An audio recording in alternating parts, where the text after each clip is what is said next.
Right, ladies and gentlemen, Benjamin here. I'm working on a 1999 E-350 yellow van. Doors open. I love this damn van, it's so awesome. But I don't like changing the spark plugs on it, and here's why. So this one, not bragging, is a V10. I'm not sure I'm happy with that fact, but anyways, to change the spark plugs, it is not an afternoon job. Especially if you've never done it before. It is going to be at least a 5 or 6 or 7 hour job because of all the crap you have to remove. Not only that, it's not easy to articulate.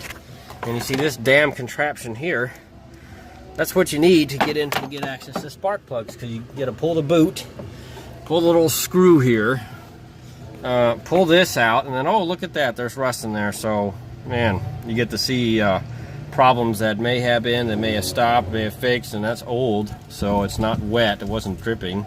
There's sand in there.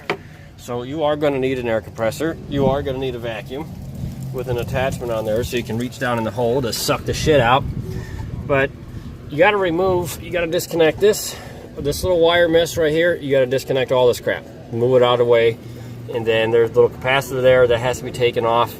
The wiring harness mount, the little plastic bridge thing, this one's already taken off and this side's already done. I figured this side was going to be the hardest, so it's already done.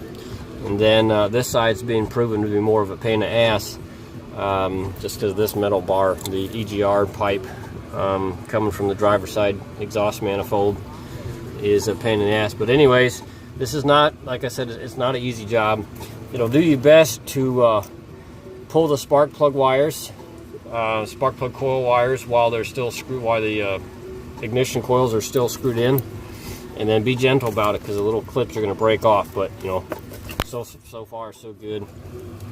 Not only that, it gives you an opportunity to see where any other leaks or anything is happening, and I'm pleasantly pleased, given the age of this thing and how much it's sat, as to how little problems there are.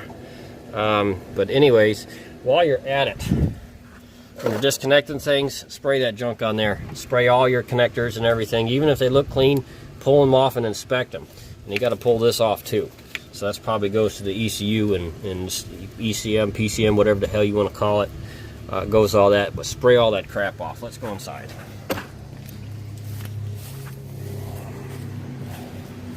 So obviously I had to take off all the intake components and disconnect all those wires, and those are clean.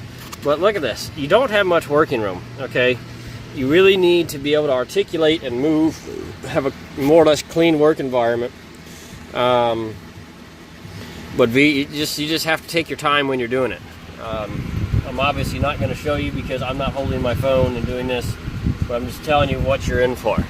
So, and make sure you have tunes on, because otherwise you're going to get ridiculously frustrated as to how hard this is. Now, mind you too, they put the spark plugs in there, and they didn't use cheap ones. They used some platinum things. But these, now see, look at this. Rusted spark plug tells me there was a leak of a water leak, or water got in it. But they didn't use cheap spark plugs. Let me find a cleaner one here. That's one thing Ford did. So I don't know what AWSF is, but anyways, they're decent plugs. And for the wear condition, this was on the passenger side, the curb side. See? Nice, these are relatively clean, and given by the wear, the electrodes and all that, these are OEM. These have never been changed, which is why they've been a pain in the ass to get out. And there's 144,000 miles on this thing.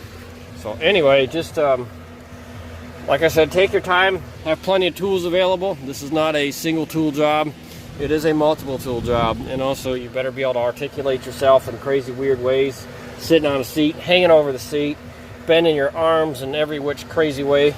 And while you're at it, it'll give you a good time to inspect your tubes. As you see here, part of the vacuum system right here, these tubes are falling apart. There's one right here, it goes to the brake line, I think. Yeah, this one goes to the brake line, or some damn where. Check the PCV valve, make sure it's pushed in all the way. Here's the PCV valve for this one. There it is. Pull it out, shake it. Make sure it's still moving, and you know, do your inspections and replace stuff as you need it, because obviously replacing the spark plugs is not something you want to have to do again if you put shitty plugs. That being said, you might as well spend $5 a plug and get these. Don't get the cheap shits. Don't get the X3s or whatever the hell they are. The Bosch X plus 2s, plus 4s. They're just going to problem. And then I did some reading and across multiple sources, and I guess those have problems with the electrodes falling off into the engine. So don't even buy them. Just get those, get it over with. It's not like you have to do this all the time. Once every 50,000 miles. Like I said, those OEM plugs had 144,000 miles on them. And in my defense, I got the van with 137,000 miles on it, so piss off. Anyway, that's what you see. Thanks.